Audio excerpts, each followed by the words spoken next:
ভারতের সাবেক ক্রিকেটার এবং ক্রিকেট বিশ্লেষক আকাশ চোপড়া বলেন যে অস্ট্রেলিয়াকে বাংলাদেশ দুমড়ে মুছতে ধুলোর সাথে মিশিয়ে দিয়েছেন। সত্যি বাংলাদেশ যে পারফরমেন্স করছে এটা আসলে প্রশংসনীয়।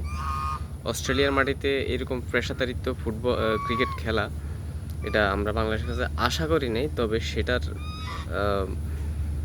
সেটা প্রমাণ করে দিছে যে বাংলাদেশ এখন আর আগের মতো নেই। কারণ বাংলাদেশ ক্রিকেটে প্রচুর পরিশ্রম করছে, তবে বাংলাদেশ যে ট্র্যাকে ক্রিকেটটা খেলছে এই ট্র্যাকটা ধরে রাখতে পারে না। এটা হচ্ছে বাংলাদেশ ক্রিকেটের একটা চরম ব্যর্থতা। তবে বাংলাদেশ ক্রিকেট যদি সত্যিকার অর্থে এই ট্র্যাকটা ধরে সবসময় ক্রিকেট খেলে, আমি দেখি না যে বাংলাদেশ ক্রিকেটের কোন সাইডটা অভাব আছে। না আছে ব্যাটিং, না আছে বোলিং, প্রত্যেকটা পার্টে কিন্তু বাংলাদেশ ক্রিকেটের প্রত্যেকটি দলকে চ্যালেঞ্জ ছোড়ার মতো ওই রকম যোগ্যতা আছে। মূল সমস্যা হচ্ছে তারা যে ধারাবাহিকতা ধরে রাখা এবং তাদের যে কনফিডেন্স, এই বিষয়টি আসলে দুর্বলজনক বাংলাদেশে। তো এই বিষয়গুলোকে ধরে রেখে যদি আগামীতে প্রত্যেকটি দলকে চ্যালেঞ্জ দিতে পারে আমি মনে করি যে বাংলাদেশের ওই সক্ষমতা আছে।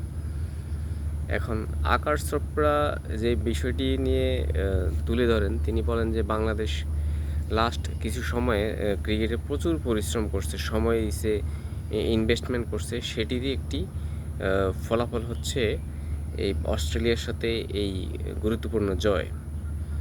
তা আমিও মনে করি হ্যাঁ, বাংলাদেশ যথেষ্ট সময়, ইনভেস্টমেন্ট এবং ক্রিকেটের অনেকগুলো পরিবর্তন আসছে। তামিম ইকবালের মতো একজন সভাপতি বসছে, তো সব কিছু মিলে ওভারঅল বাংলাদেশ যে পরিশ্রম করছে সেটি প্রাপ্য। তবে বাংলাদেশকে এই চ্যালেঞ্জগুলোকে ধরে রাখার জন্য শক্ত হাতে ক্রিকেটকে